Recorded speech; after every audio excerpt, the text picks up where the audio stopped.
Good afternoon, everybody. Happy Wednesday.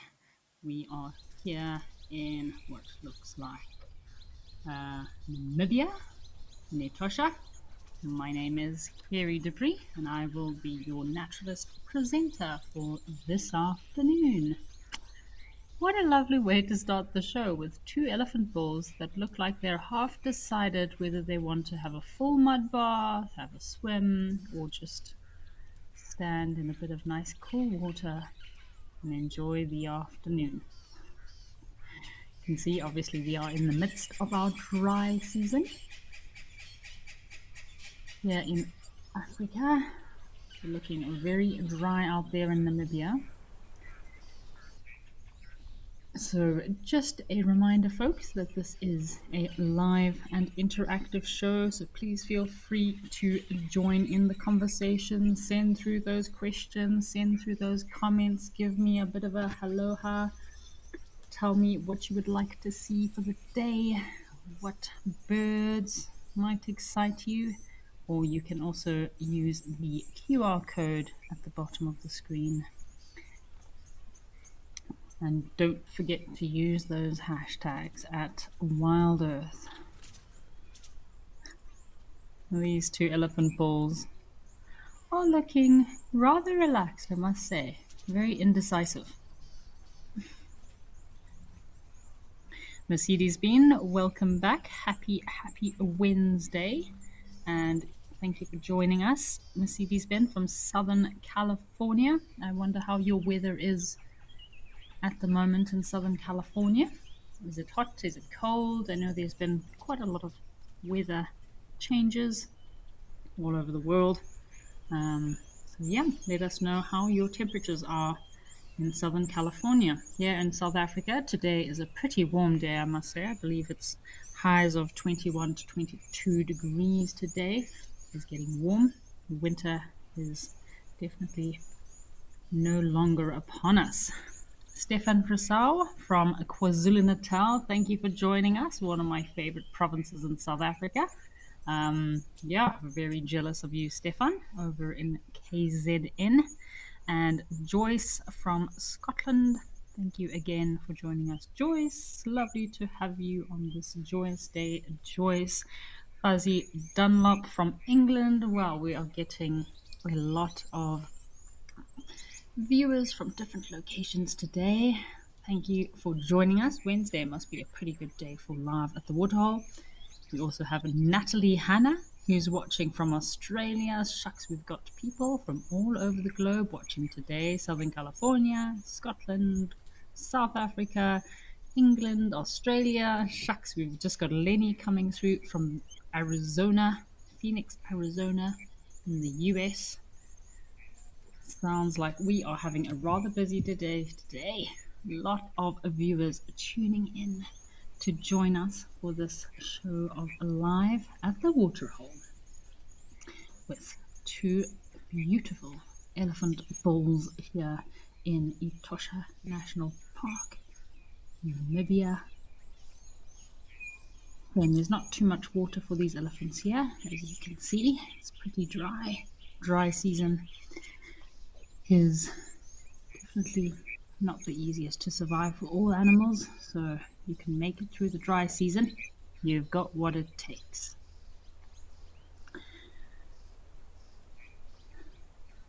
Wonder if this elephant bull is going to push this acacia tree, or maybe he's just going to go for a lovely scratch.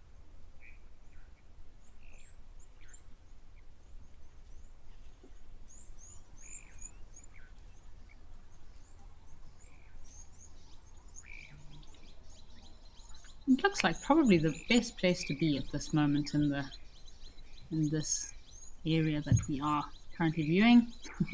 There's not too much shade or water, so these elephants surely have the prime spot. Shade and water.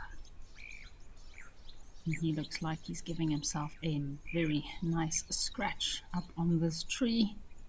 We always talk about rubbing posts, so it's nice to be able to see it in action. Elephants rubbing up on a tree.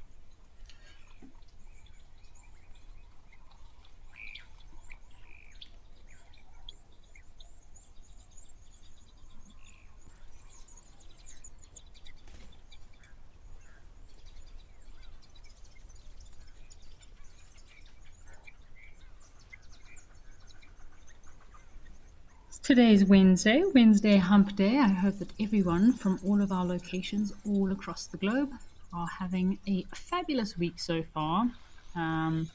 It can sometimes feel like by Wednesday you've had a week that feels like it's been way too long, or sometimes you're like excited for the weekend by Wednesday, but yeah, hump day, it's almost over. 1300, just a couple of more hours to go. Or if you're watching the show, hopefully that means you're finishing up with work or relaxing at home already. Oh, looks like we've got some warthogs just through the kind of V in this acacia tree. Got a little family, or two families, of warthogs that are just coming to enjoy the mud. Something's upset this elephant bull a little bit. You can see his demeanor has changed a bit. Oh, maybe he got a whiff of something.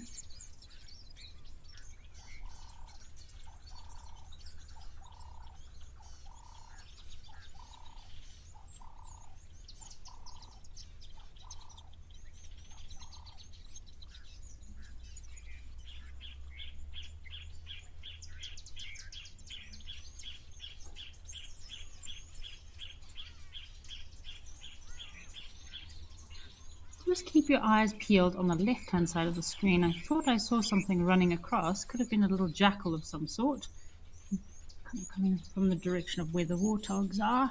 And if you see on the far top side of the screen, looks like we have also got possibly some wildebeest, maybe some zebra too, and it looks like these could be possibly one of the Makadi salt pans in the distance there.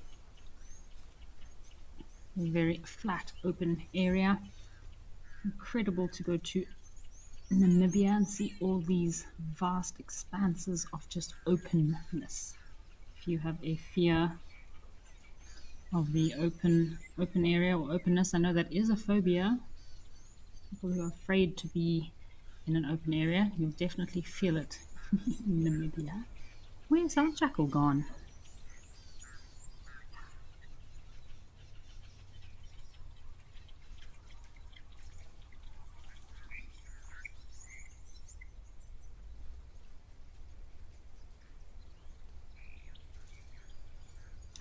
So Anna May, thank you for your interesting question about elephants and their skin, and if there has been any research done on elephants having skin cancer and if their skin is similar to ours. So Anna May, yeah, I don't think elephants have a huge problem with skin cancer. I know the biggest challenge that elephants have with their skin is obviously when they get infections, or often they, while fighting, they might get a bit of an injury here and there, and that causes infections, wounds, open gaping wounds. So elephants have a very thick skin, and that protects their skin from getting any form of skin cancer.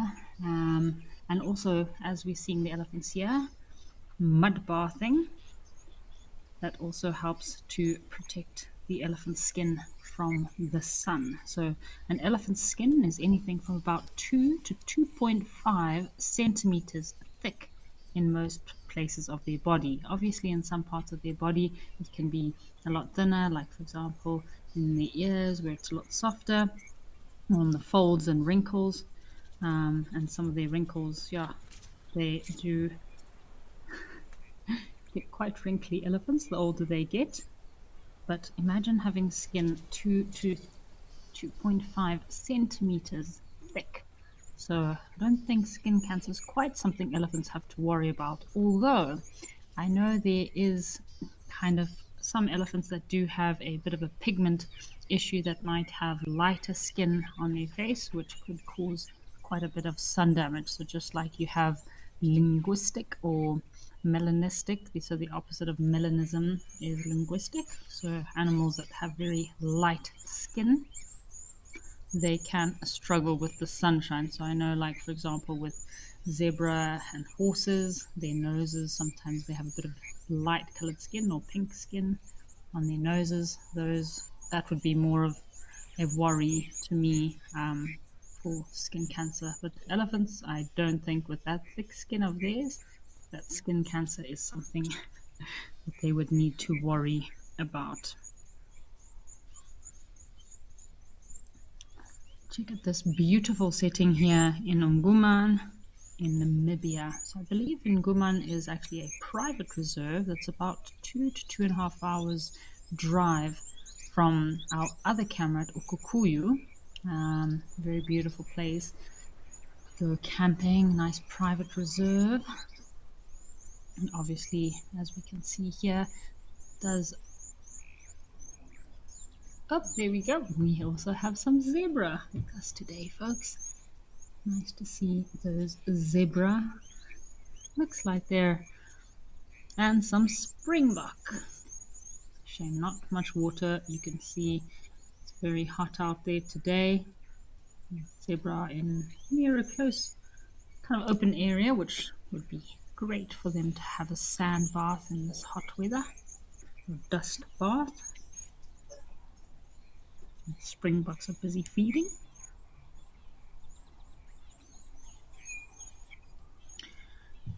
So why don't we head across to Oldonyo over in Kenya and see what activity we have at one of our other locations.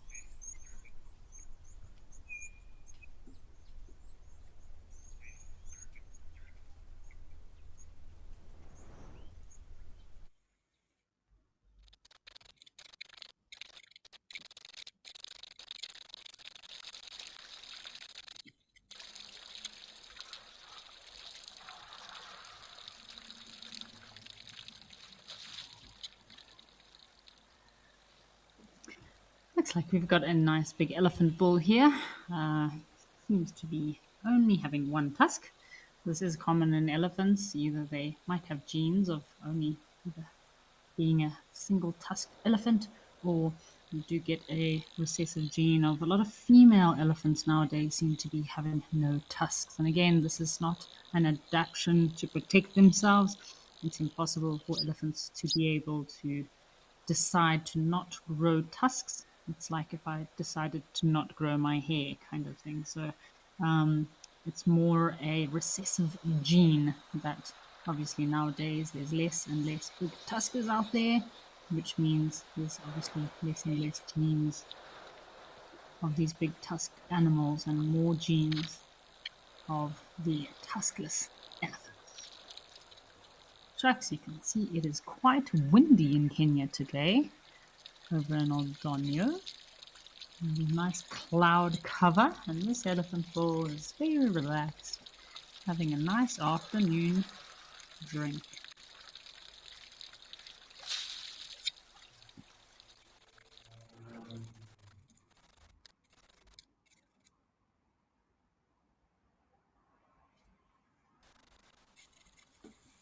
Sorry folks, seem like we've having some glitches with our camera over in Oldonyo, so we have just linked across to one of our other locations, and we've got some more elephants. Today is surely an elephant day.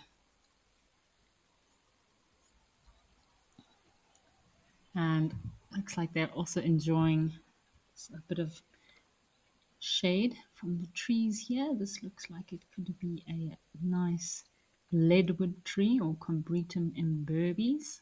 It's a very good tree for kind of making furniture, unfortunately. It's a kind of termite resistant, very beautiful dark color, and very, very hard. Oh, somebody looks like he must have had a long week already. Did you see that elephant giving his eye a bit of a scratch? Got a little ring-necked dove or Cape turtle dove just on the ground there, looking to see if he can find some food as well.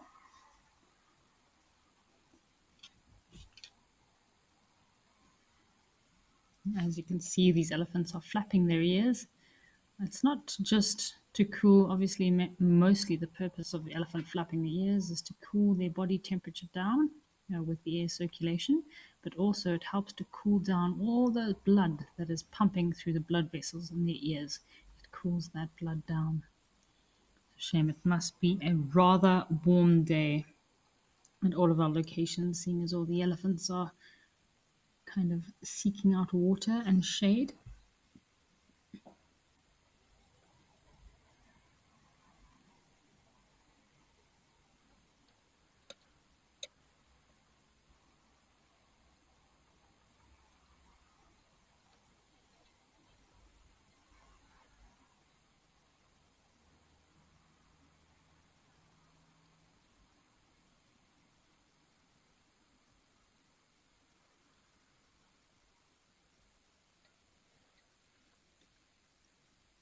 what a lovely little spot. So this is quite common of elephants.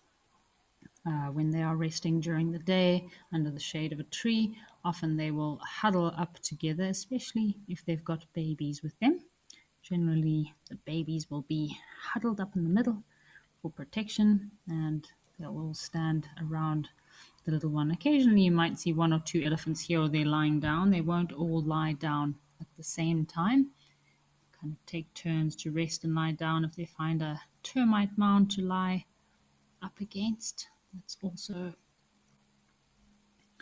pretty helpful for them when they're trying to get up, because can you imagine trying to get up when you are as big as an elephant? They do really struggle. So elephants only sleep for about between 3 to 4 hours within a 24-hour period, and normally it's small power naps at a time, 30 minutes to an hour. Got some starlings down here. And what else do we have? Oh, looks like we've got possibly some little blue waxbills, a little blue waxbill on the right. Could be a Cape starling. And I thought I saw there's a canary. Could be a little yellow fronted canary, also a beautiful little yellow bird.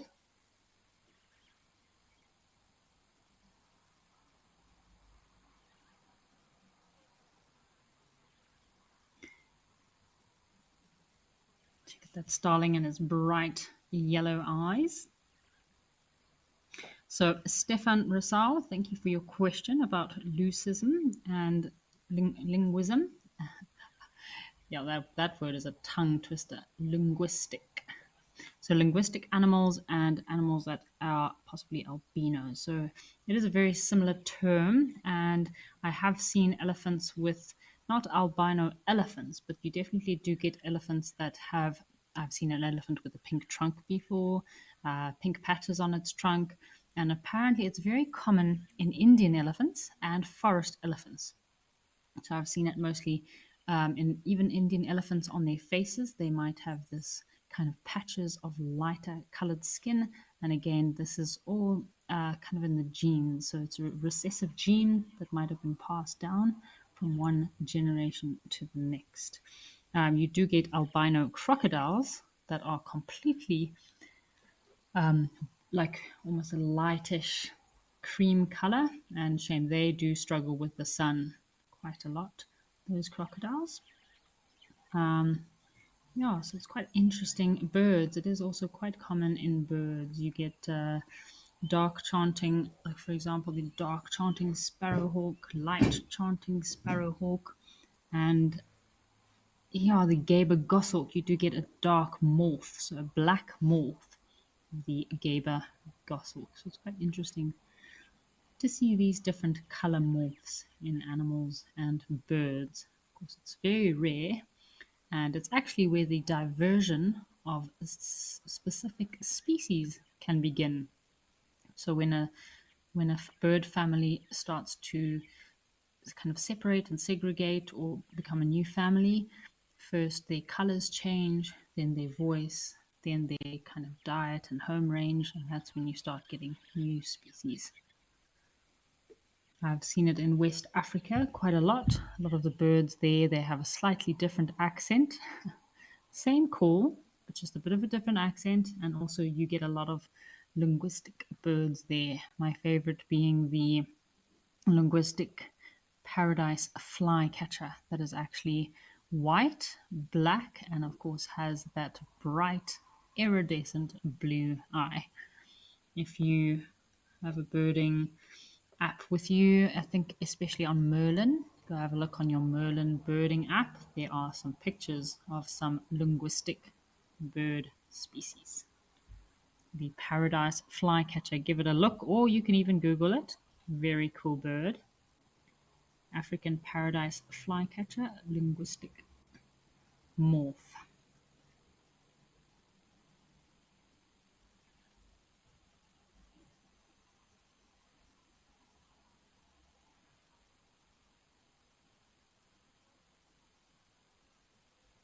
Leucistic. Very crazy. Animals can change, but yep, I did enjoy seeing my first pink elephant. or should I say elephant with a pink trunk.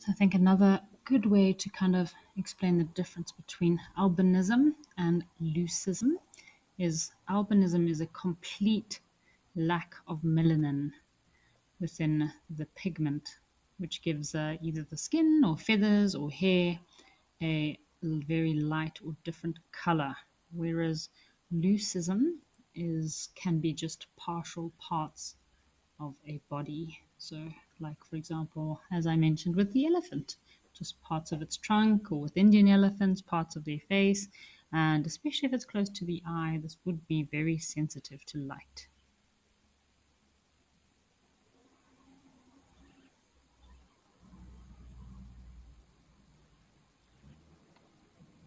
All affecting the pigmentation and pigments within our bodies. In general, overall colors and pale patches. Ah, these elephants are really loving this afternoon. So it's probably they came down to the watering hole. You can see their feet are still a little bit wet and muddy. Had a bit of a drink, and now they're resting up in the shade before they move off and start feeding. It's about that time of day that most animals will be seeking a bit of shade.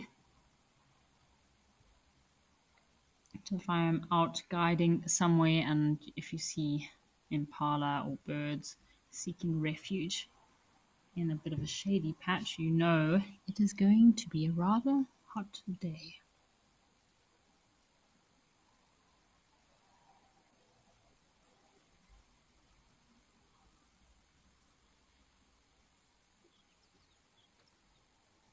Shame you can see they're hot or a little bit stressed. This individual on the left has some secretions from its temporal gland on the side of its face. So shame they're probably a little bit stressed, a bit hot. So females do get the secretion from this temporal gland, but of course it's not as much as with males. So if you want to tell if a male elephant is a must, not only do you look for the secretions on the side of their head, but you'd also kind of have a good whiff, see if you can smell that smell of musk is very strong in elephant bulls.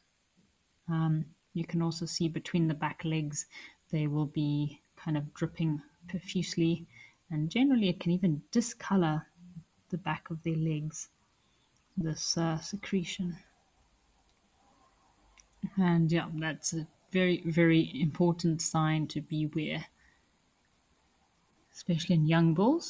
They can't always handle all of this rushing of testosterone through their body. Oh, he's exhausted. Look at that trunk of his.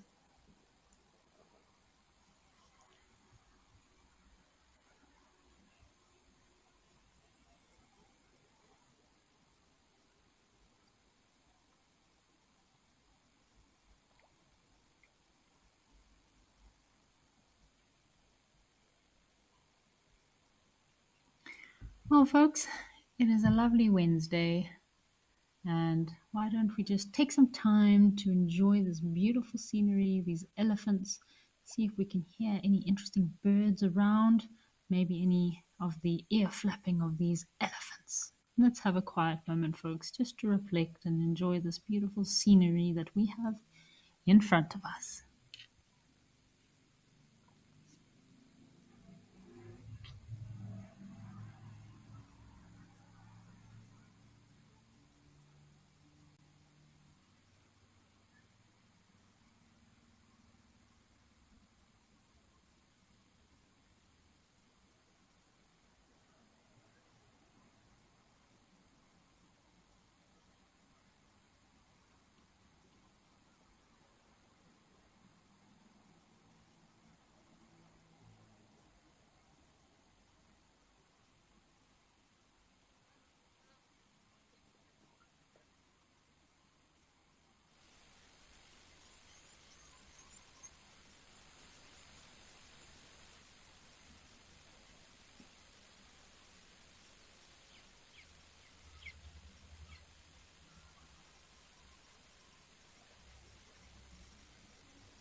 Isn't it lovely to hear these magical sounds of nature and some beautiful sounds of blue-billed waxbills? Also some buffalo weavers in the background there. Sounded like they were super busy at work, making a nest probably somewhere close by. These elephants have slowly started deciding that they want to move around a bit, see if there's any leftover food, anything they can feed on.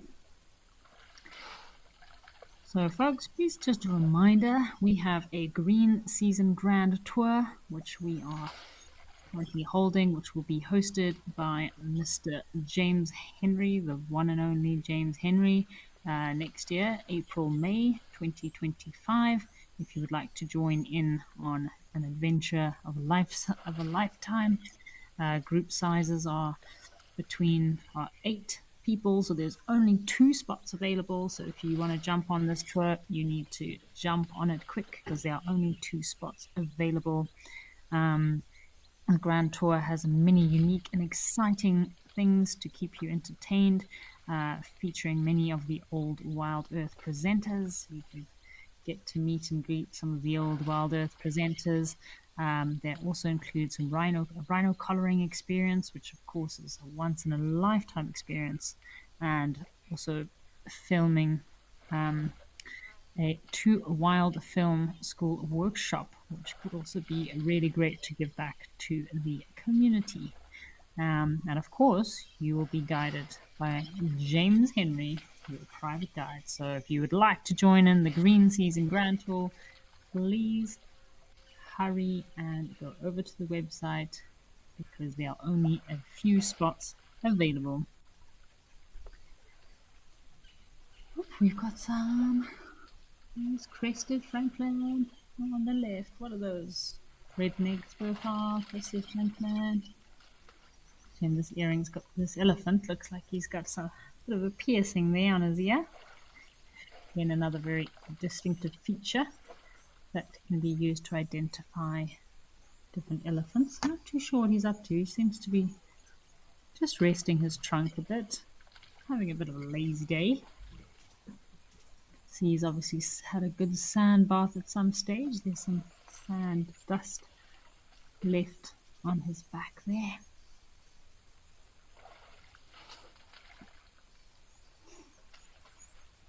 Maybe if we're lucky, they'll go back to the watering hole and maybe we'll get an elephant pool party again. We have been super lucky at Tembe Elephant Park down in South Africa. We've been having some elephant pool parties the last couple of days, which has been great. Let's have a listen to this elephant splashing.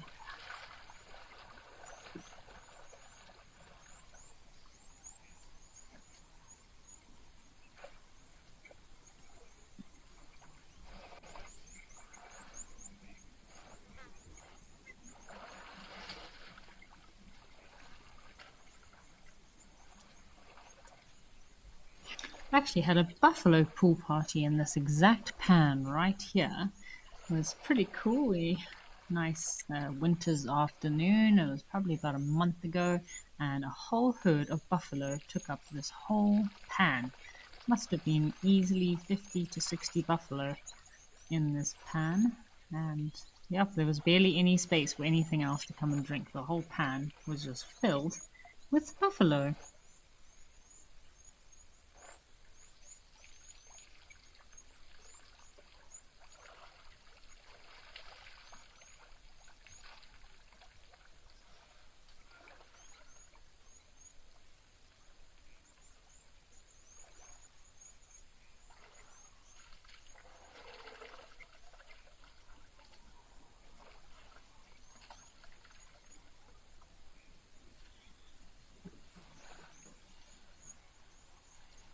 Can see this pan has a lot of activity, a lot of elephant pathways coming in that have been cleared by elephants.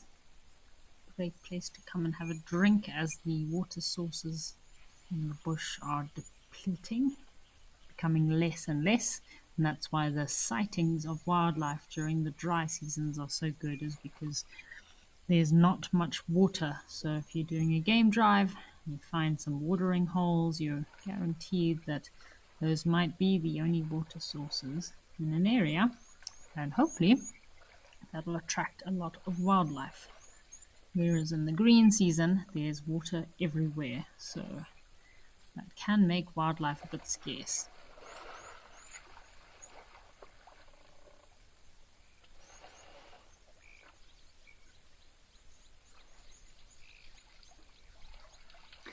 So we got a comment from Lodge. Thank you very much for sending through your comment. I think an elephant's life would be a great life. Come back as an elephant. Although when a baby elephant is still in its first 3 to 4 years, they do need to be careful of predators. It's not, again, not an easy life for an elephant, baby elephant, especially in the dry season. When you have to keep up with your mom while the animal's obviously stressed, moving from one area to the other to feed and drink water. So yeah, I'd say the first 3 to 4 years of a baby elephant's life are not the easiest, but once these you have elephant bulls like these ones we have here, oh, they have a lovely life. Drink, eat, occasionally sleep, and eat and drink. What a life it would be. A hippo, it would be nice to come back as a hippo, I think. Not a male hippo, because again, hippo bulls can be quite territorial. They do sometimes have to move around quite a lot, whereas I think a female hippo would be nice to come back as a hippo or a sloth. Sloths have very relaxing, calm, chilled lives, but I can't sloth mode for very long. I get too frustrated and need to go quicker. The sloth. Imagine coming back as a sloth. That's a good question for our viewers. What is the animal that you would love to come back as one day?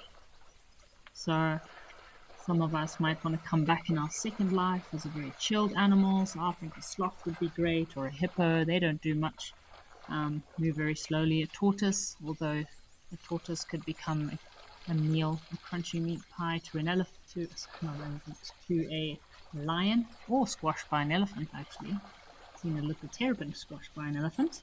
So send through your comments of what animal you would like to come back as. A little tree hyrax or a rock hyrax might be quite cool. They also don't have very active lives, pretty lazy, lie around in the sun all day, eat occasionally, and sleep a lot of the time.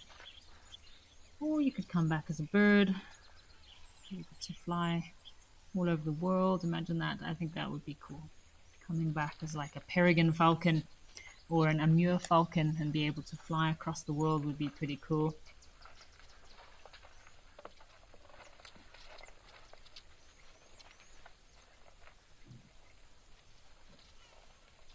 What animal would you like to come back as? I think, yeah, a bird would be pretty cool. I think it might be a bit useless coming back as an ostrich though. Imagine being a bird and you cannot fly. Lions and cheetah and wild dog, in fact all predators, love ostrich because they're not very intelligent and they might be able to run fast, but they're very easily out. What's the word? They can be very easily killed by predators. Outwitted, there we go. They can be outwitted quite easily by most predators.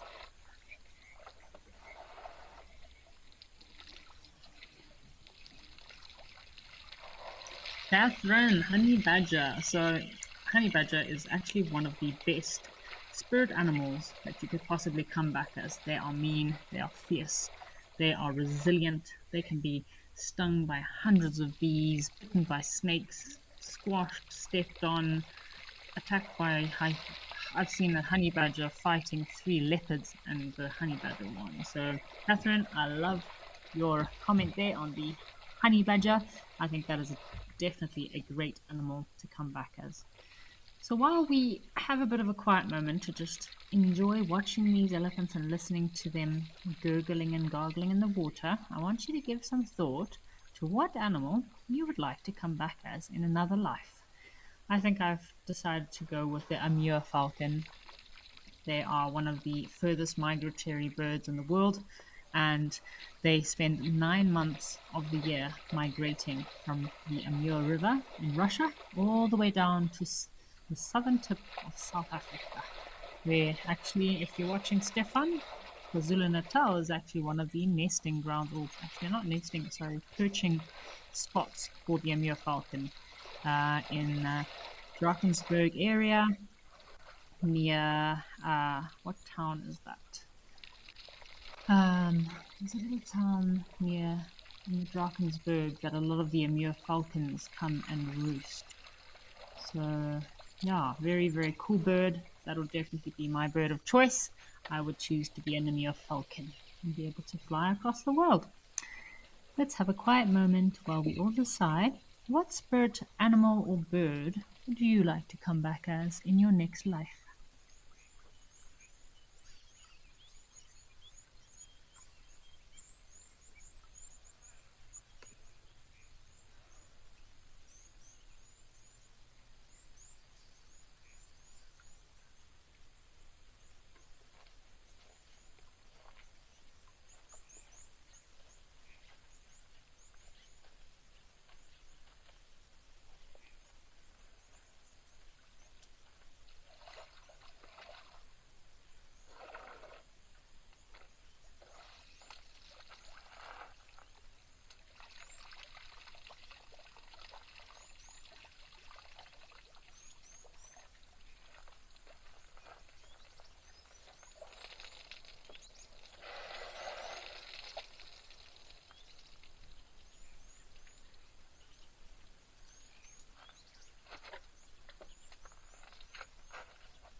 How's it going, folks? Sorry, I just had a slight challenge with my audio here.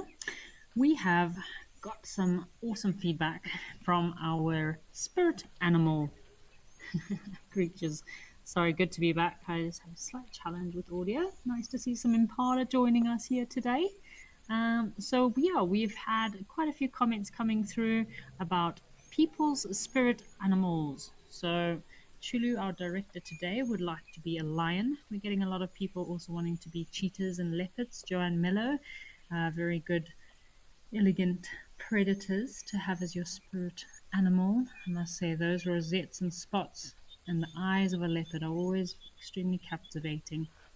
Junebug would like to come back as a meerkat.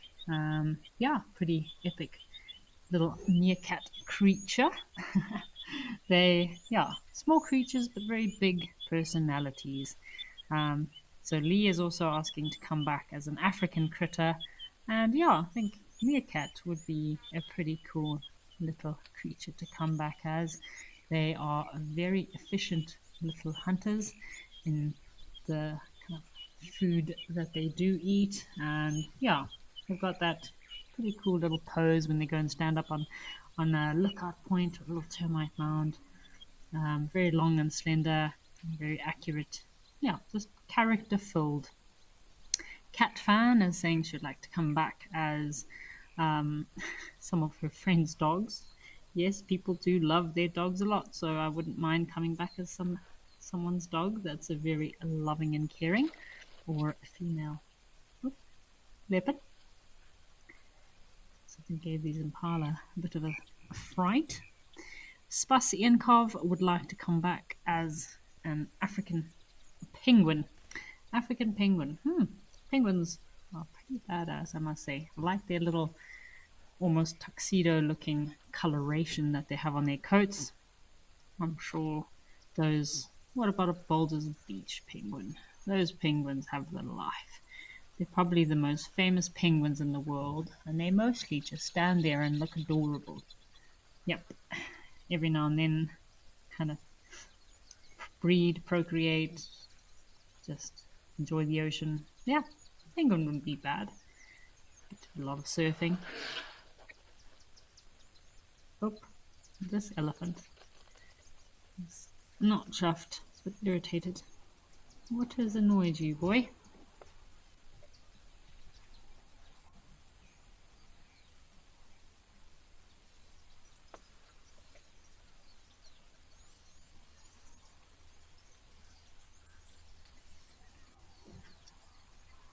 He seems to be a little bit angsty.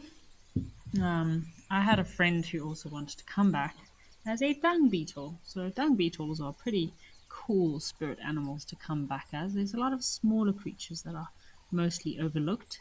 Dung beetles can actually carry up to 10 to 20% of their body weight. So they'd be very good heavy weight lifters. My only problem with the dung beetle is they've got very good takeoff gear, but they do not have very good landing gear. So for a dung beetle, every landing is a crash landing.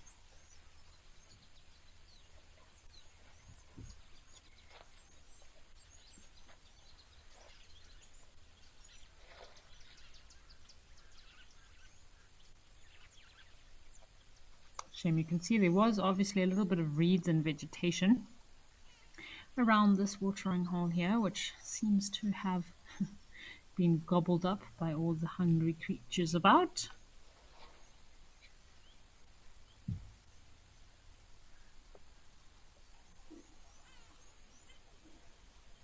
This elephant doesn't seem quite sure of what he wants to do next. He's giving a bit of a sniff, wondering what's happening.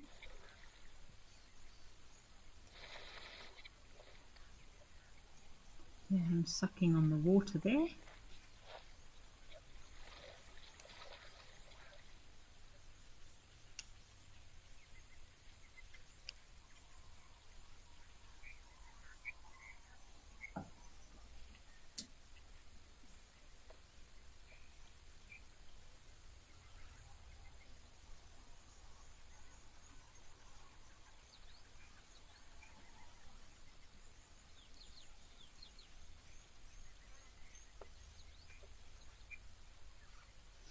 So I see Lee wants to become a Siamese cat, as all humans love Siamese cats. So yeah, spirit animals, spirit animals.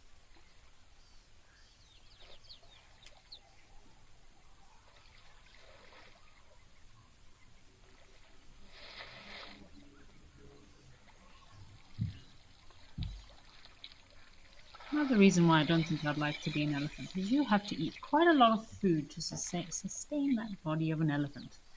Anyway, folks, let's head over to Tembe Elephant Park and see what's happening there. Maybe we have a pool party waiting for us.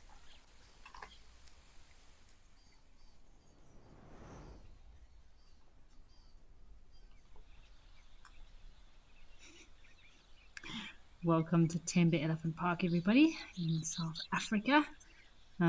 Yeah, I know just before we started the show, we did have quite a few elephants also enjoying themselves, having a pool party. Yeah, it seems to be one of the favorite activities at this watering hole the last couple of days, as we were talking about earlier. Lovely to see these elephant bulls just swimming and enjoying themselves.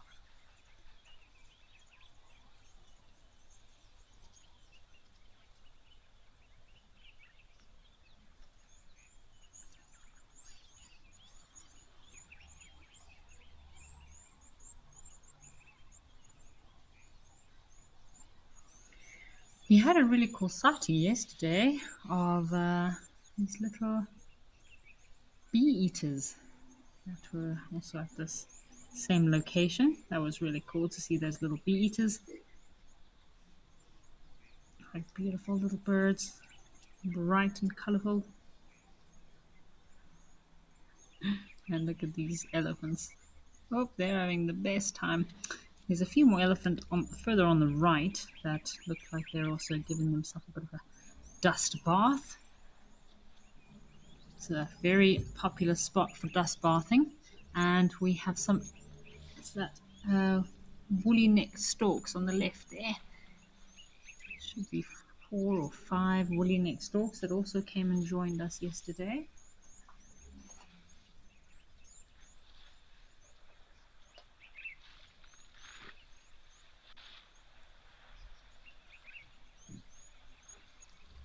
Catherine, I love your comment about the Egyptian goose. I would not want to come back. I think that's the last creature I would ever want to come back as, the Egyptian goose. That sound that they make is probably one of the most annoying sounds in the world because they just go on and on and on. But I like your comment there. Imagine coming back as an Egyptian goose and shouting at everyone who has done bad in your life. It's very expressive. I do like that though. Very expressive. It's like imagine being a baboon and just shouting at people when they upset you. It would also be pretty awesome to come back as, oh no, I don't know if it would be nice coming back as a baboon. I'd love it because you can climb trees and super agile, but then I think I'd rather come back as like a smaller, pretty monkey. Like in southern Africa, you get the I'd like to come back as like a colobus monkey would be really cool, black and white colobus. They're very elegant and royal. Kind of, to me, they look like biker boys. If you go and Google black and white colobus or Goreza colobus, they are very cool monkeys. When they jump from tree to tree, they look like biker boys with a tasseled jacket. They are very cool monkeys, or like a mustache monkey that's got like really cool blue and yellow on their face. Oh, pretty little monkey. Or a red colobus, they're also quite cool. Red colobus in Tanzania. Catfan is saying a go away bird would be cool to come back as a go away bird. Yeah, but I don't know how many friends go away birds have because every time they vocalize, everyone runs away from them all the time.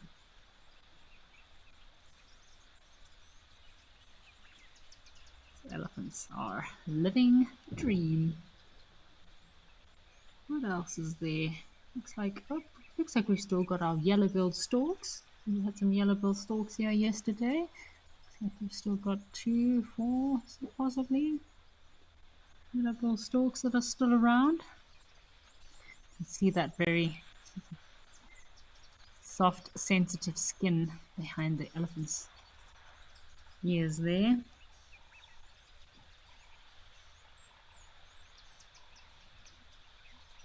These elephants are having the most amazing time.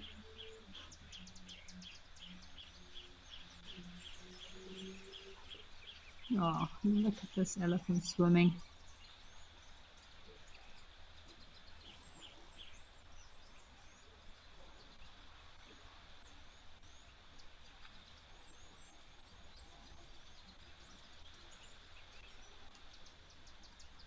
A completely different color. I love how the elephants look very black after a good swim. And of course that ivory of theirs also becomes very clean and white.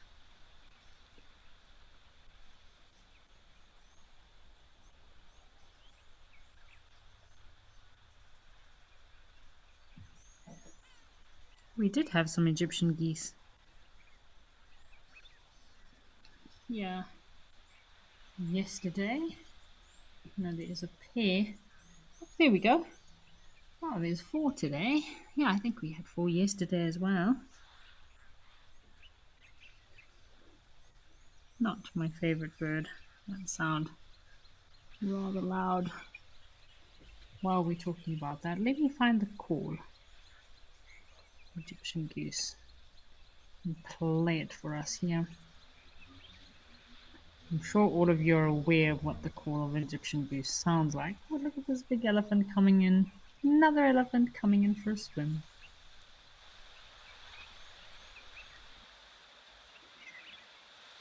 Alrighty, just as a reminder of the very annoying sound that the Egyptian geese make. Trying to find a call that is more in southern Africa, but anyway, let's go for this one.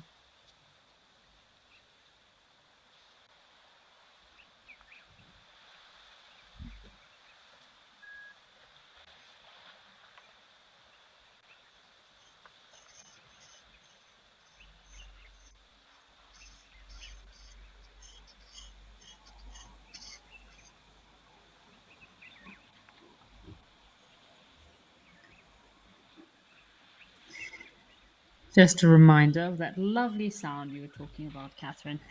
And look at these elephant bulls. They are just living their best life.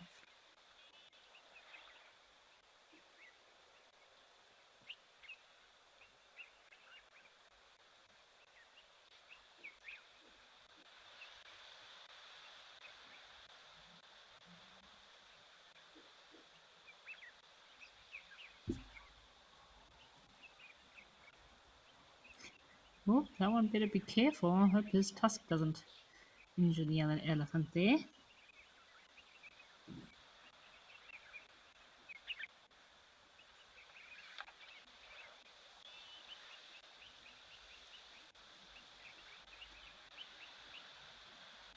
Look at these boys play.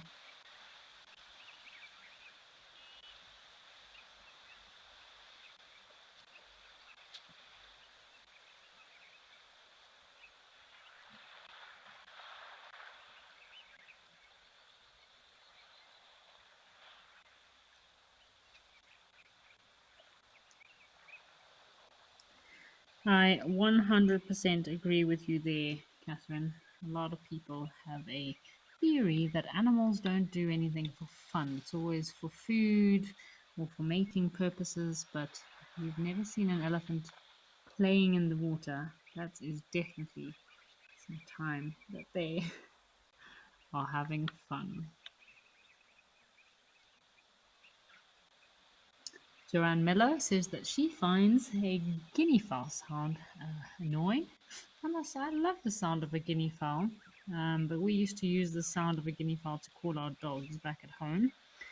It was a nice natural sound, the helmeted guinea fowl call.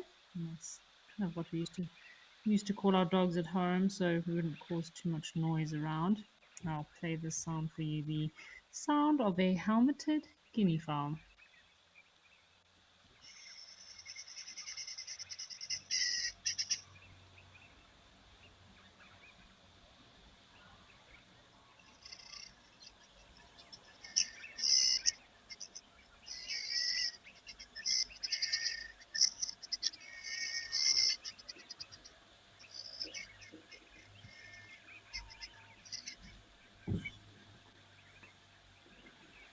So these are kind of the noises that the guinea fowl will make when alarmed or disturbed.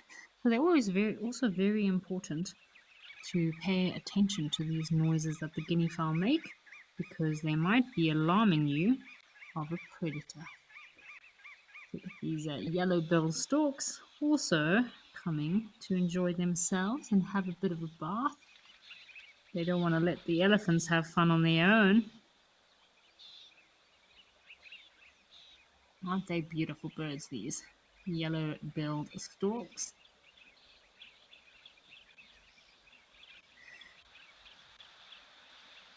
Very bright pink legs, nice red on the face, yellow bill. The juveniles, I must say, don't look too attractive, shame it. As with a lot of big birds, storks, it does take them some time to get their full adult colors. So, yeah, in the meantime, they sometimes look a bit scraggly. But when they do reach adulthood, then they transform into beautiful storks.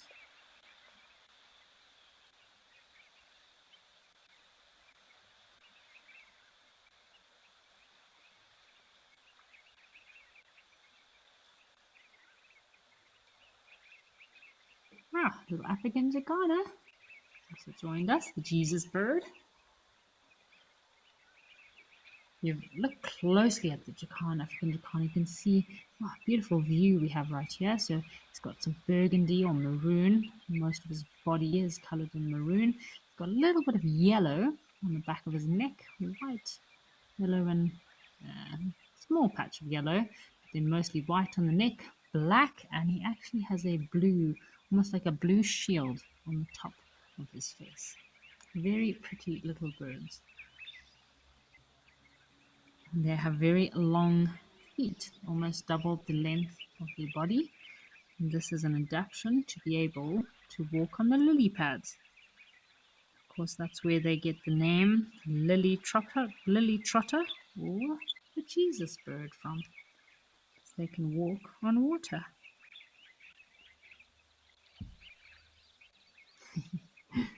Seems like it's grooming time for the storks. Got some common bulbuls or dark-capped bulbuls calling probably close to the camera here. Check at this stork cleaning himself.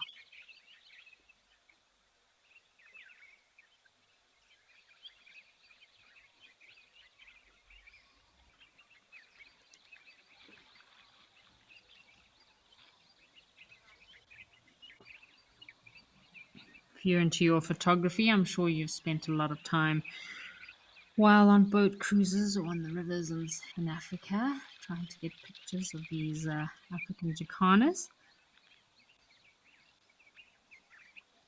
My favorite photo of these jacanas is probably when you can get them in a group all together flying across a body of water with that reflection.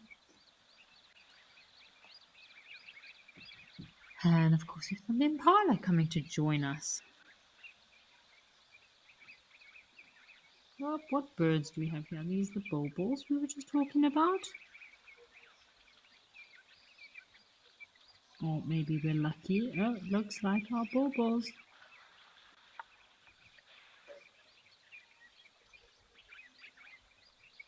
There we go.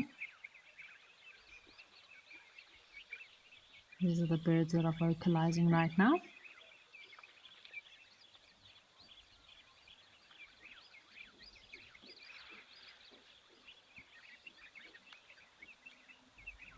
So this is a similar little branch that we saw our yellow-fronted canary also joined the bird party.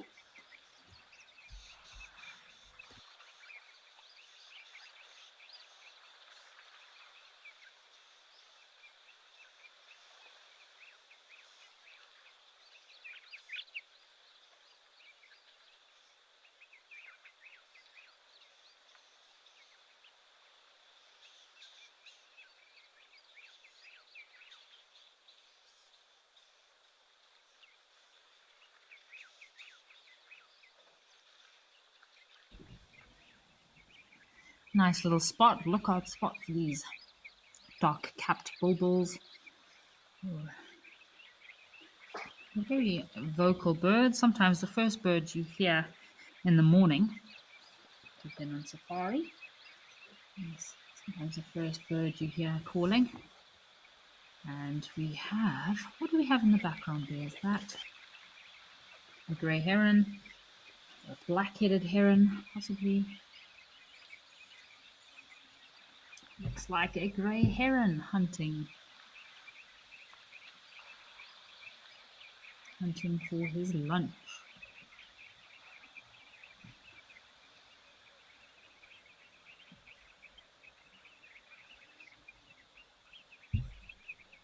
With wildlife, patience is definitely a virtue. And sometimes if you watch these herons hunting, every now and then you might see them being successful. And yeah, catching a bit of a fish. Recently I was sitting at a dam in Zimbabwe, also at a hide. And Shane, the whole day we were watching this African fish eagle trying to catch a fish, and he must have had 4, 5, 6 attempts before he finally caught one fish.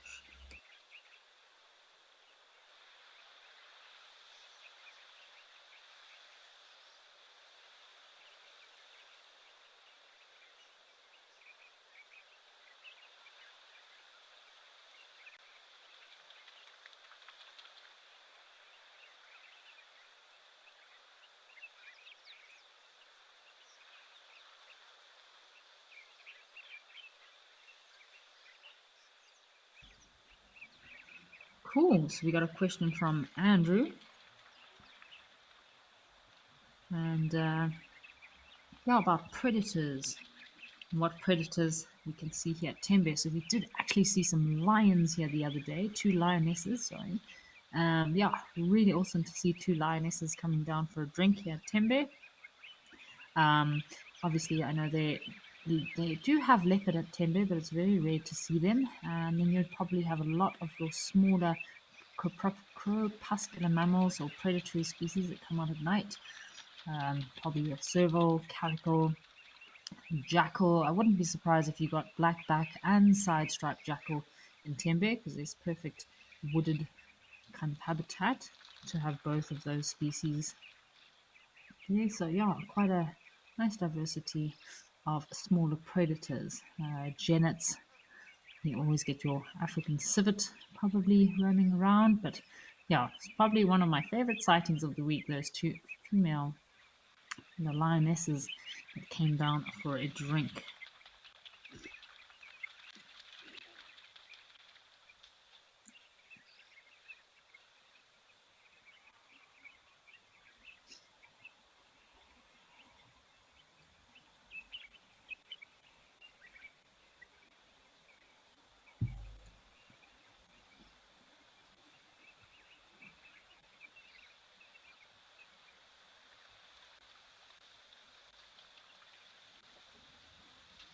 Yeah, those storks having a bath.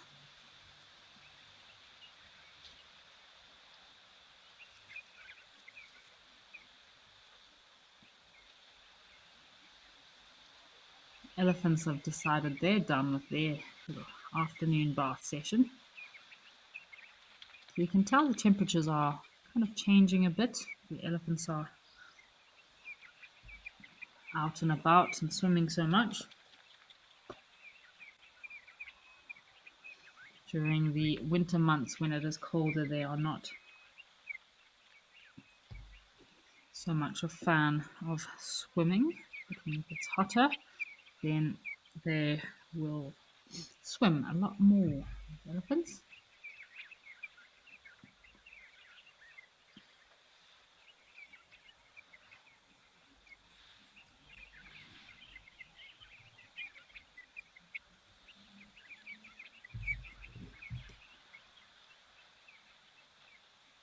It's lovely to see how green Tembe is at the moment. Definitely have had a nice flush of greenery. I wonder if they didn't have some late rains that... Oh, these are woolly neck storks.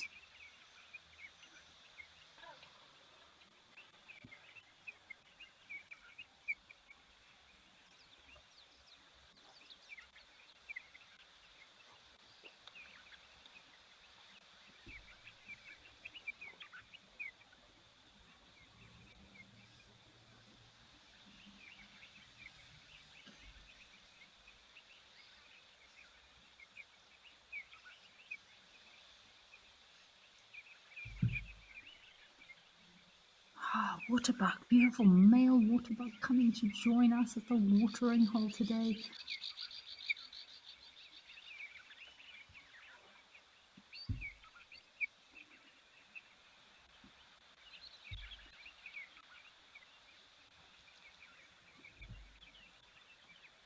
We've just had a beautiful male waterbuck coming down to the waterhole to drink. It's quite a nice scenery we have here. Some impala feeding, a waterbuck bull coming down for a drink. Our yellow-billed storks having a bit of a groom, and there's some elephants on the other side of the pan.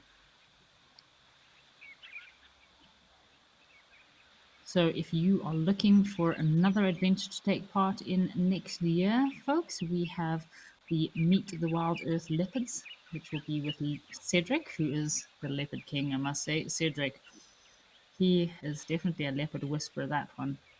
He knows the leopards of Juma so well, and yeah, has some very amazing skills at tracking those leopards. So yeah, we only have 2 spots left on this Meet the Wild Earth Leopards group. If you'd like to also take part next year, March 2025, only 2 spots left. If you'd like to join in, please don't miss out. You will be able to meet all the leopards, or hopefully meet all the leopards and hyenas that are seen on the Wild Earth live shows. And you'll also be able to enjoy some evenings around the fire with Cedric, the one and only, who will be your guide and I'm sure share a lot of fantastic wilderness stories with you.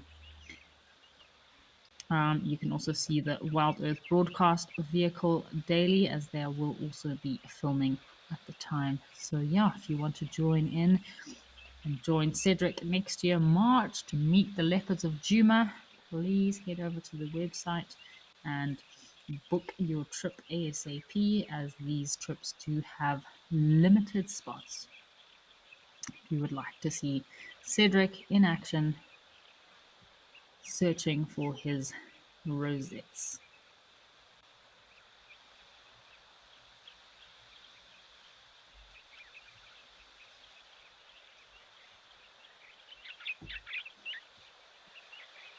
Alrighty, folks, why don't we head across to King's Camp and see maybe there's another elephant pool party waiting for us at King's Camp.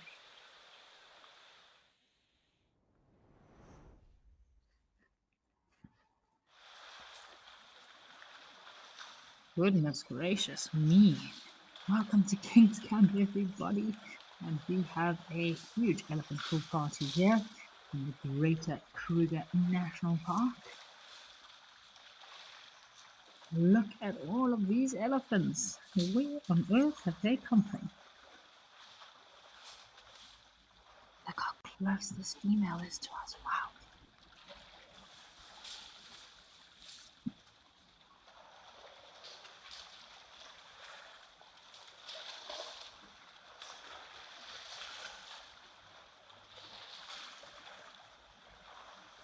This camera is perfectly positioned in such a special spot.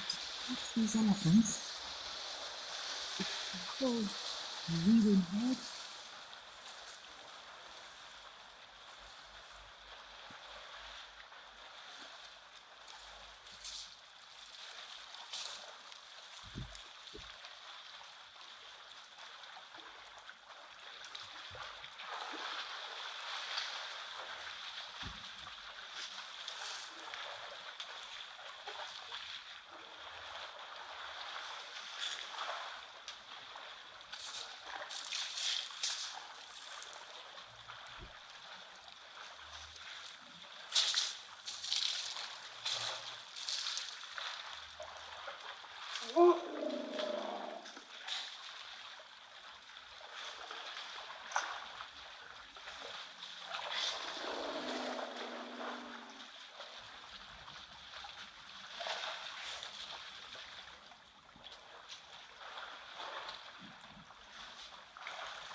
What an incredible sighting that was, folks. Sorry, I thought we should just have a bit of a quiet moment, seeing as that was quite a whirlwind sighting. There were elephants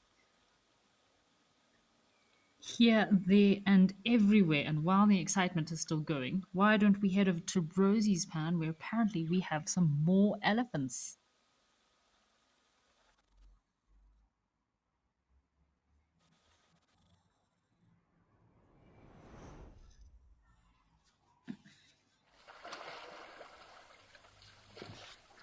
Seems like elephant pool parties are the flavor of the day. I wonder if these are the same elephant bulls we were watching earlier that have decided it is now warm enough for them to have another party.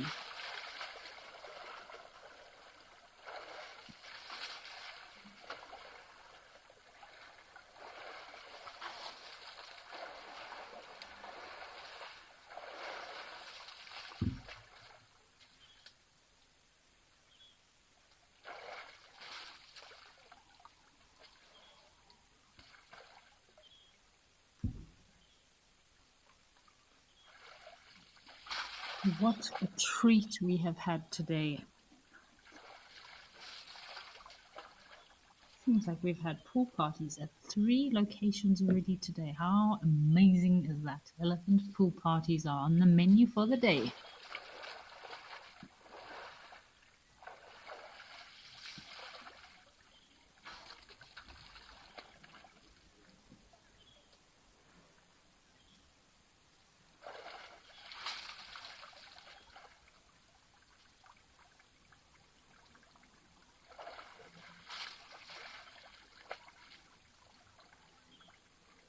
Actually, we have 4 locations where we've had elephant pool parties today because we started off the show also in Namibia with 2 elephant bulls, also enjoying a muddy elephant pool party. Well, it was strange because they were not having a pool party, they were kind of just standing in the water in the mud, contemplating life, I guess. Fuzzy Dunlop, thank you for your being able to join us for this pool party that we've had today. Natalie, and definitely agree with you. I loved having those elephants so close up and personal on the previous King's Camp camera. They were all over the place, those elephants. And they were gone within minutes, too. Yeah, quick in and out, nice quick mud bath. Didn't want to wait around for much. And Pizza Man, yes, this I have only been to this location a couple of times. Yeah, it has proven to be quite good for pool parties. As I was mentioning earlier, I have previously had a buffalo pool party at this very same location. You can see this elephant here. What is he up to? He's looking to see if there's any leftover. I think he's stripped this acacia quite nicely, so he's trying to see if there's anything left that we can strip off.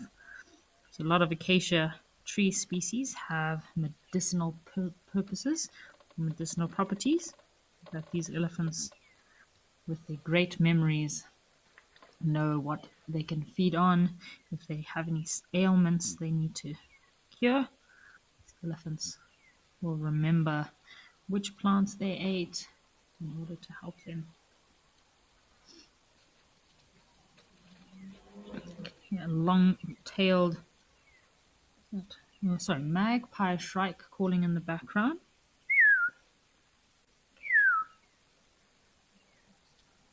Magpie shrike.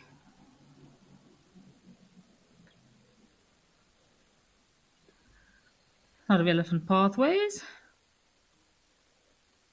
Oh, and then there was none.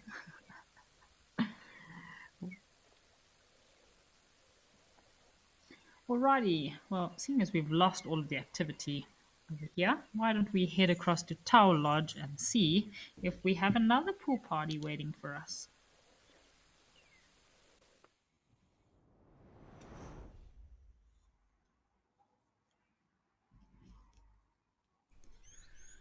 Alrighty, welcome to Tau Lodge, everyone. We have a little red-necked spurfowl that looks like he's scurrying about looking for some food. Let's keep an eye out for what birds we can find here. I know there's been some blue wildebeest at this location. Oh, speak of the devil. The last couple of days, often blue wildebeest around here. Often have some zebra here at Tower Lodge. Now we've got our resident crocodiles. Elephants, of course. See, this poor acacia tree has been slightly annihilated by some elephants. Not much left to it.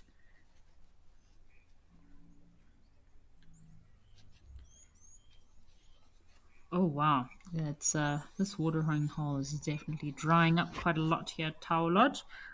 A lot more mud being exposed every day. Maybe we can find our crocodiles, some elephants. There's a youngster. Look at this young baby elephant. What is he up to?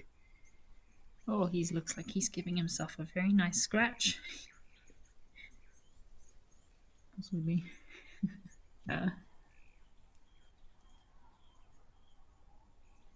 So Barry is asking if any birds would build a nest on that fallen down tree, fallen down acacia. So no birds would build on top. I don't think it's not the safest spot, but actually in the thicket of that tree would be a perfect place for your little birds that we can hear calling now, like the blue waxbills.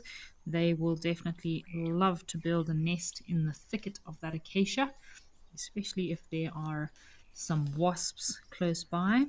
So wasps can be a very good deterrent for smaller birds to deter predators.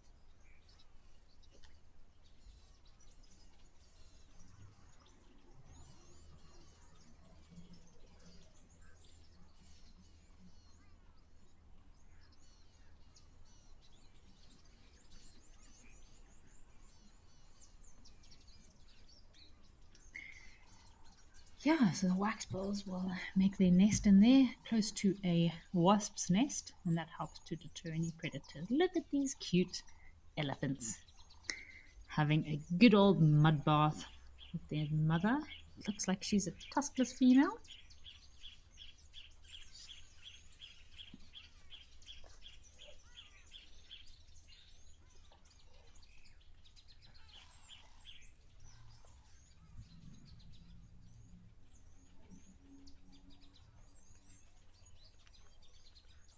What's happening here? Look at these guys enjoying the mud.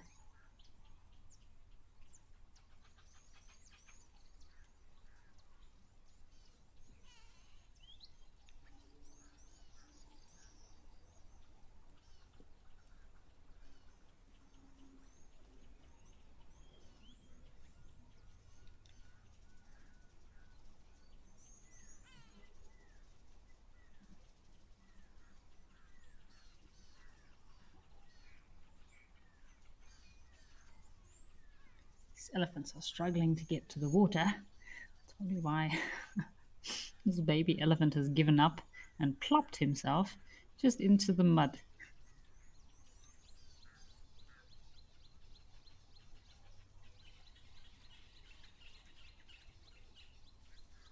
Whoop, something's given them a bit of a fright there.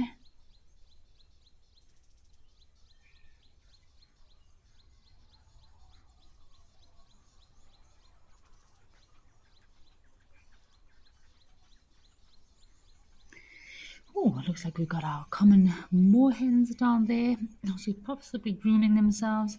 Very muddy elephants. Let's see what this little baby elephant's gonna be up to.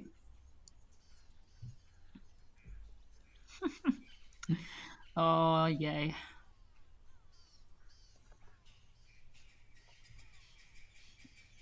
Little baby elephant is just rolling around in the dirt. And the other one is finding a rubbing post to scrub himself off. Have a nice good old scratch.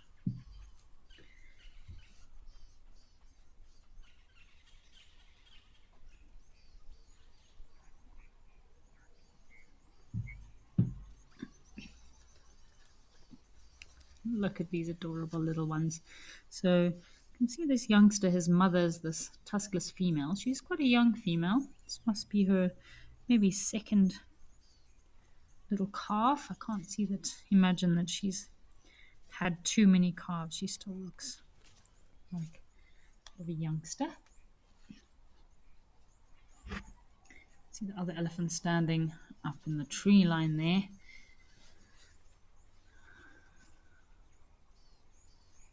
It has been an elephant-filled day today, I must say.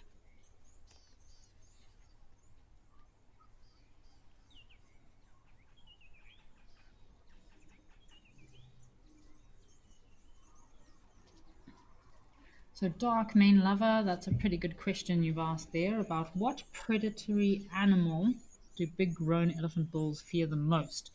So I don't think elephant bulls actually fear much, except for humans, obviously. The youngsters, like these little ones, would definitely be quite afraid of lions and hyenas. Very good at bringing down young and sub-adult elephants, especially in places in Botswana and South Africa even. In West Africa, the hyenas have even kind of developed a hunting strategy of bringing down sub-adult elephants. So in West Africa, the elephants need to be very wary of hyena even. So that was pretty crazy. But I mean, it's always safety in numbers.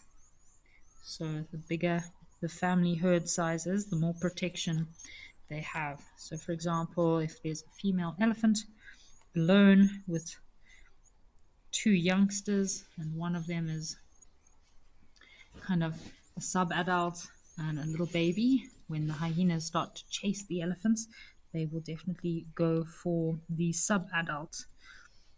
So maybe her first calf. So this is quite a good example here. And the mother elephant will obviously only sometimes be able to protect her newborn.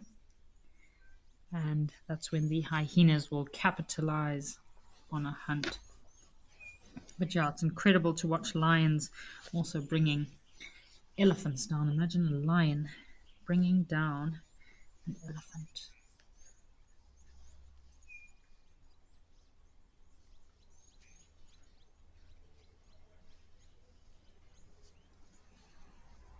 Obviously, they will hunt, the lions will hunt in a pride, so it will be quite a few individuals hunting all together. So it's not just one lion could not never bring down an elephant on its own unless it was a baby elephant without its mother. Definitely have to be a pride of multiple lions, same as giraffes. The lions will also form groups and hunt giraffe. Again, it is a very risky hunt, same as with an elephant. If they succeed, then they have a meal for a very long time. So it's very rewarding meal for a lion to be able to bring down even a sub-adult elephant or a giraffe. But they do need to be very, very careful, especially with giraffe.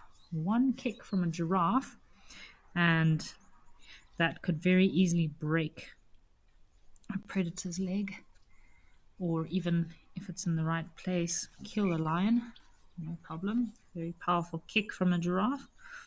So it is all about, yeah, have a very good game plan.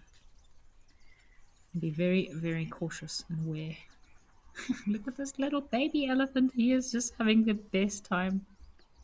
Both of them are just rolling in the sand, figuring out life, not taking things too seriously.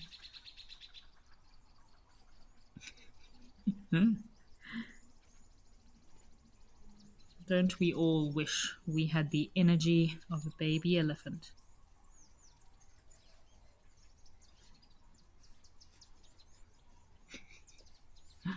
How adorable.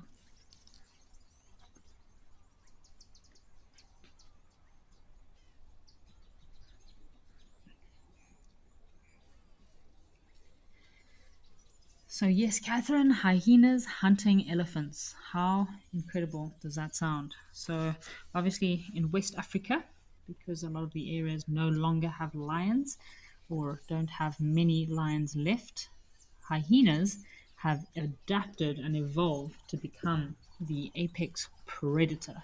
And I must say, some of the hyenas I have seen in West Africa, I am rather afraid of. Like, they are very big hyenas there. They're the top of the food chain, so they've managed to succeed with regard to feeding and the hierarchy structure. They don't have to bow down to anyone, and when it comes to food, they have all kind of no restraint when it comes to having to bow down to lions or other predators. So they are the king of the jungle in West Africa. And yeah, so these hyenas, like I said, you can see this elephant here. So this would be a perfect situation. Hyenas would come after this baby elephant at the back. So the sub-adults. And obviously the female elephant, if it's only 3 of them, so forest elephant family units, as you call them, are a lot smaller. They don't call them herds. A forest elephant group is called a family unit. It's generally 3 to 5 individuals, very small family groups. And when you have the elephants arriving at a watering hole, they'll take out that sub-adult. And of course, the mother sometimes has no choice but to look after her young one. And yeah, pretty crazy if you think about it. Hyenas taking out elephants, sub-adult elephants.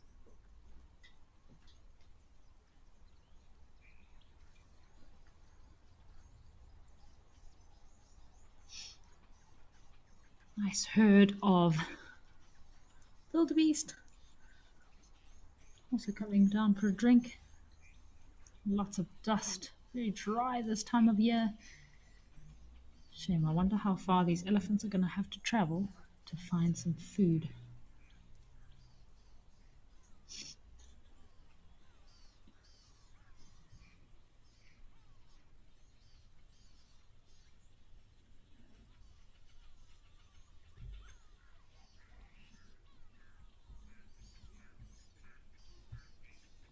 This young female elephant is actually very similar to an elephant I did a lot of work with in Congo.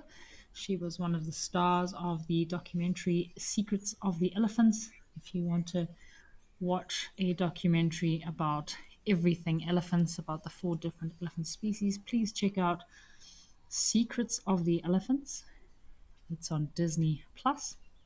I did a lot of work helping in the segment on forest elephants, and the main star of that documentary for the forest elephant segment was a young tuskless female elephant that looked very similar to this female that we have here.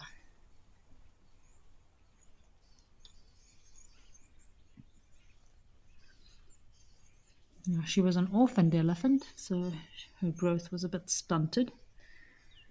A nice impala male there. These wildebeest are wondering which way they're going to head. What are these wildebeest going to get up to today?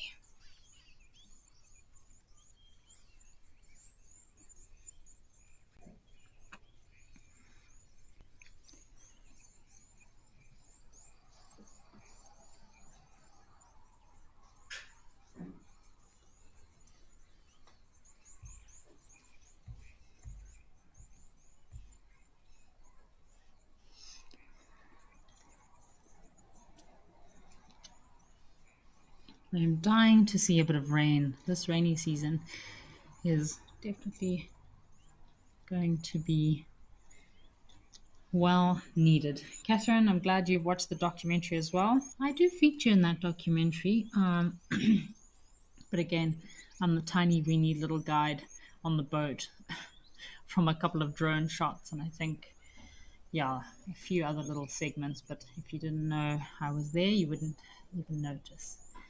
But yeah, an incredible documentary if you're looking for a good documentary on elephants. That documentary did take us 5 weeks to shoot a 45-minute documentary. So I know a lot of people are used to the Netflix safari nowadays, but yeah, it does take a lot of time to shoot these documentaries. So when you come to Africa on safari, give your guide a little bit of slack and have a bit of patience, because yeah, I can't always see these incredible sightings at once. And when you're looking for one thing, you might be lucky enough to find something better.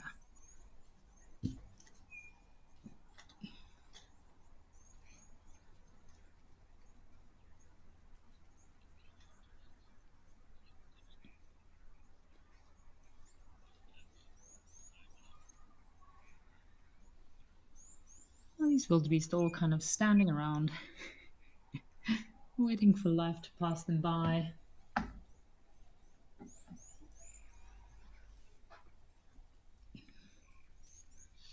Elephants will, after having an afternoon drink, will slowly start making their way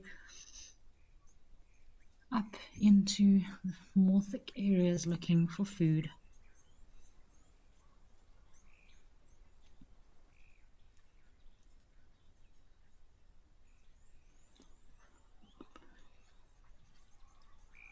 Isn't that a cute little family there? Cute little family of elephants.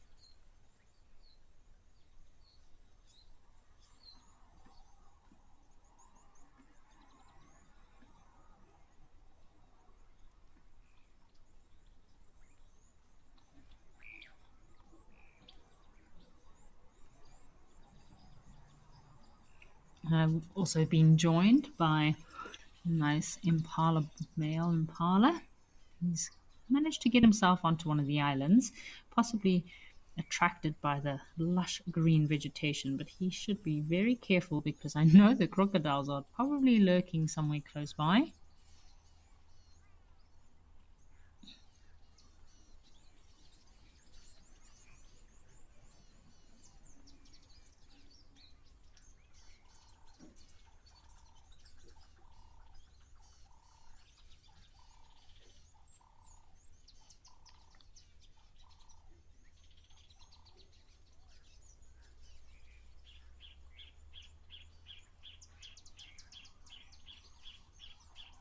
I wonder where our crocodiles are.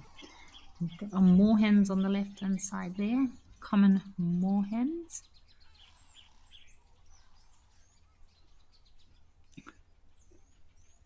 Some blacksmith plovers. I know there's some blacksmith plovers that are also nesting on these banks at this location at the moment.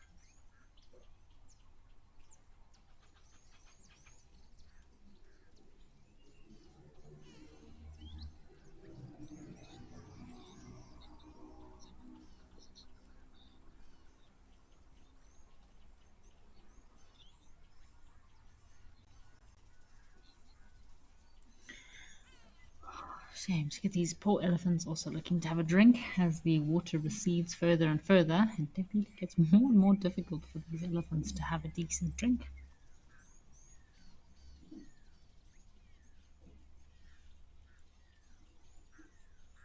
Oh, watch out there, don't slip in the water.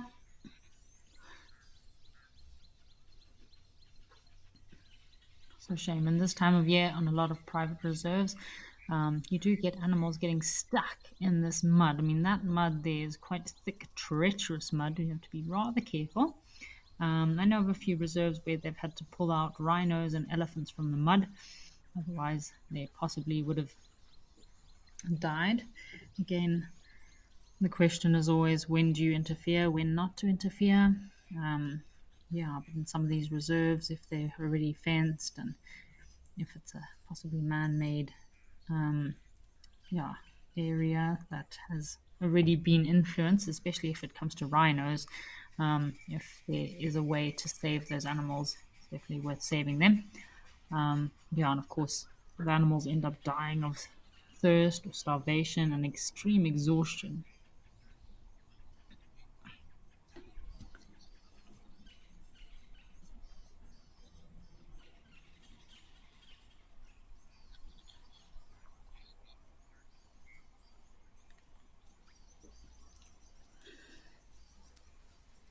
So we're just trying to see if we can manage to have a bit of a scan.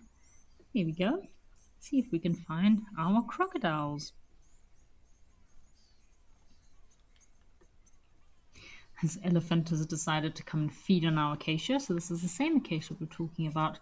What birds would make their nests in this? It's not quite big enough for weavers, but like I said, you might get little waxbills or firefinches that might reside and make their nests inside there. But again, if it's being fed on by elephants constantly, it would not be the wisest place to make your nest. We have our favorite Egyptian geese here and what looks like a black crake that's joined them on the log.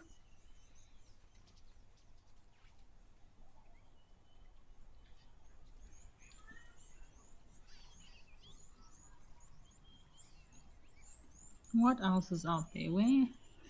Where have our crocodiles gone? Looks like we've got more baby elephants coming down to the watering hole for a mud bath.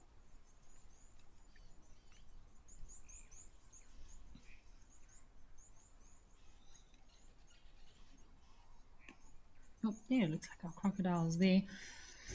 It's a shame, as I was talking about, this mud can be quite treacherous. See, the crocodile's going to move there. It'll be more and more difficult for these crocodiles to move about as this mud gets thicker and thicker. Definitely, especially in areas where the pans are not being pumped, once the water dries out, these crocodiles would actually have to move to another water source.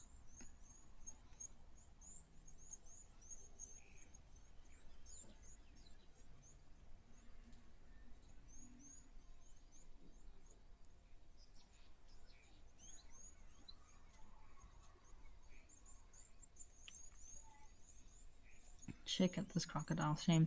I do notice the crocodiles have been struggling the last couple of weeks to get onto these banks with the mud and banks kind of getting higher and higher, mud getting thicker and thicker. They're really struggling to get up there. Our little common moorhens. Mud is exposing a lot more habitat for them to feed, so that's great.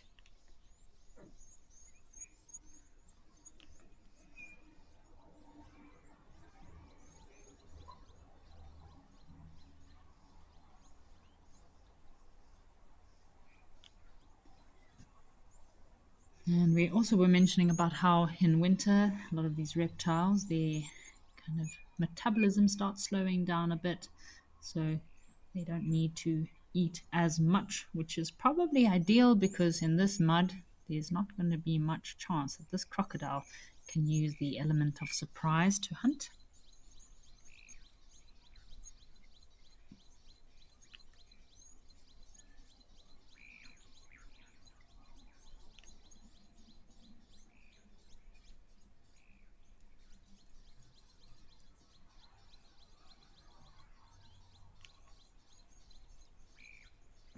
He needs to get out of the water, this crocodile, seeing as he needs to be able to warm up his body temperature before the cold night arrives.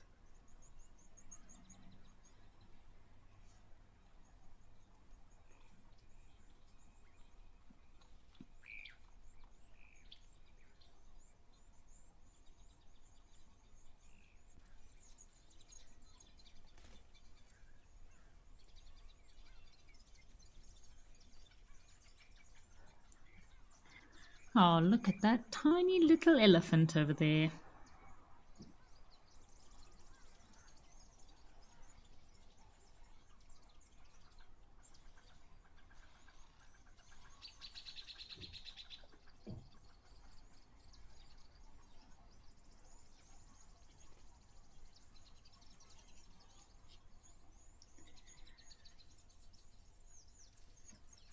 And yeah, it's a nice afternoon to have a bit of a bath. So we've had the little moorhen is having a nice preening bathing session, and we also had the yellowbill storks bathing earlier. Shame, look at that little elephant there. Again, very long way to keep up with mom.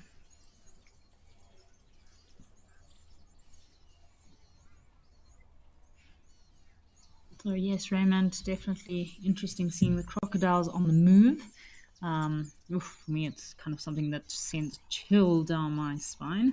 I'm not a fan of crocodiles. No, no, no, no, no. I did a bit of work at a crocodile conservancy before, and I found they were just very much attracted to me every time I walked past any of the kind of crocodiles that were in the rehab enclosures. They were always very much attracted to me. So I'm not a fan of crocodiles. Can't see them. They approach you, surprise attacks. They are very, very well developed, and yeah, they have survived for many, many, many years. So they have evolved to become these apex predators and can survive lots of different environments and terrain.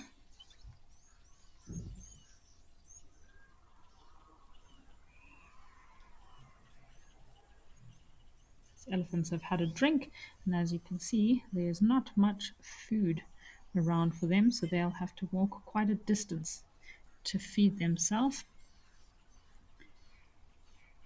So one reason, that's probably the one reason I wouldn't want to be an elephant or have an elephant as my spirit animal, because just like this little baby elephant, he has quite a few more years to go before he's in the clear.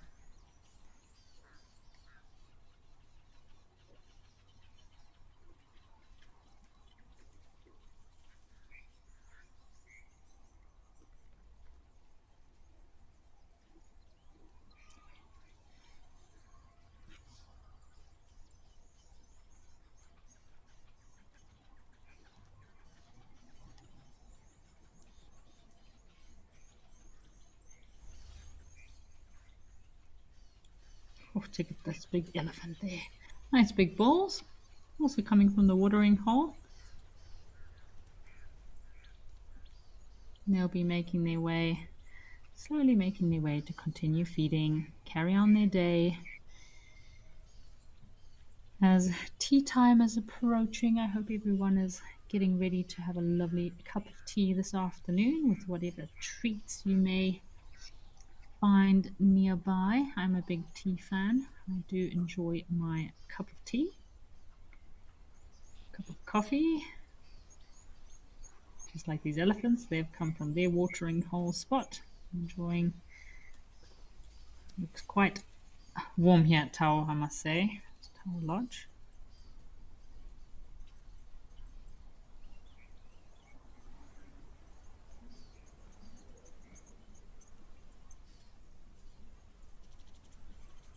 Oh, this elephant's having a nice belly scratch.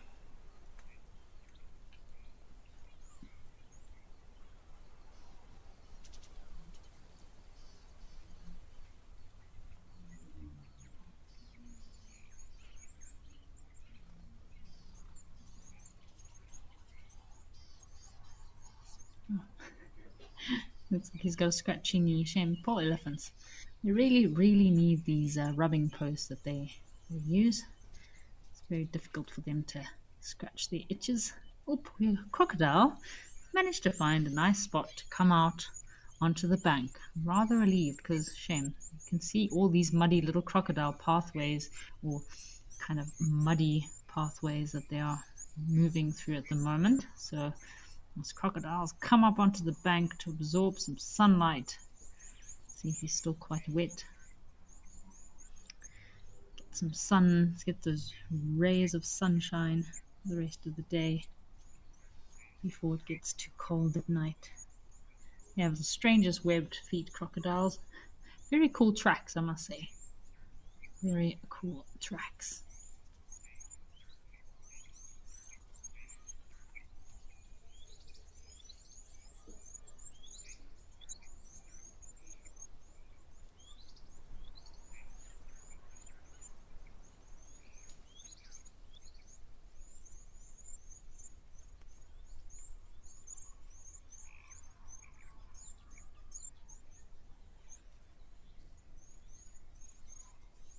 Really good image quality here. You can see really well how this crocodile's scales and scutes are placed on his body. I love tracking. Tracking is definitely one of my favorite things to do while out in the bush. It keeps you company, keeps you busy and entertained. And if you can find near the water's edge where a crocodile has been lying in fresh mud, it is quite cool to go and examine their little paw prints, giant paw prints, feet, and also to see how their scales have embedded into the mud.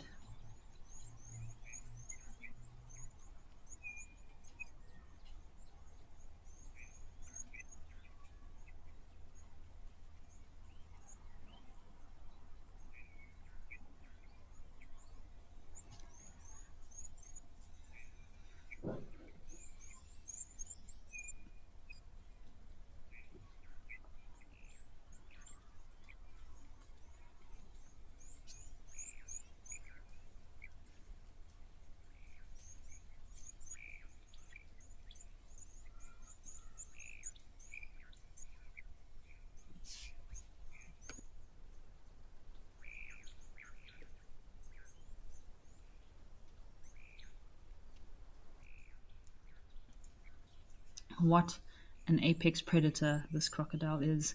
This crocodile must be over 40, 50 years old. Check that giant belly of his.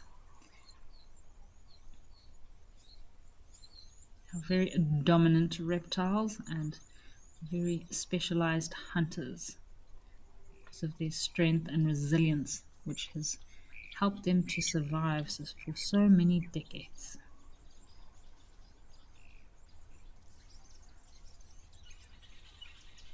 Over 2 million years these creatures have walked on the earth.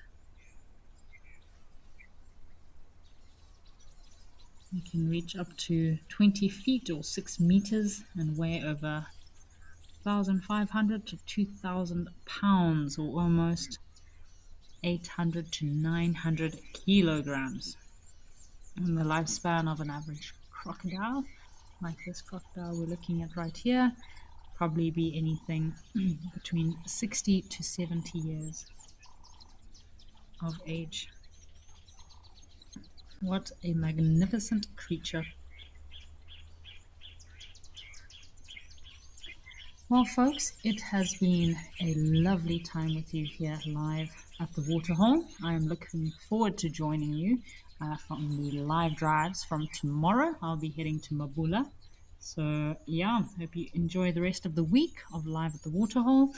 Don't forget to join us on the Sunset Safari this afternoon, and I will be joining you from Mabula tomorrow afternoon in the live Sunset Safari. Happy Hump Day. Enjoy the rest of your Wednesday, folks. From me and the rest of the Wild Earth team, have a fabulous day.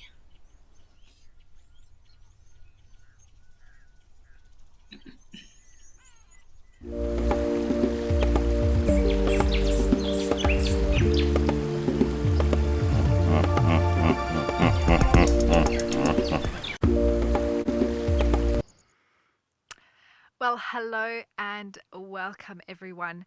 My name is Amy, and this is the show where we look at the highlights from the last plus minus 24 hours or so. This is On Safari.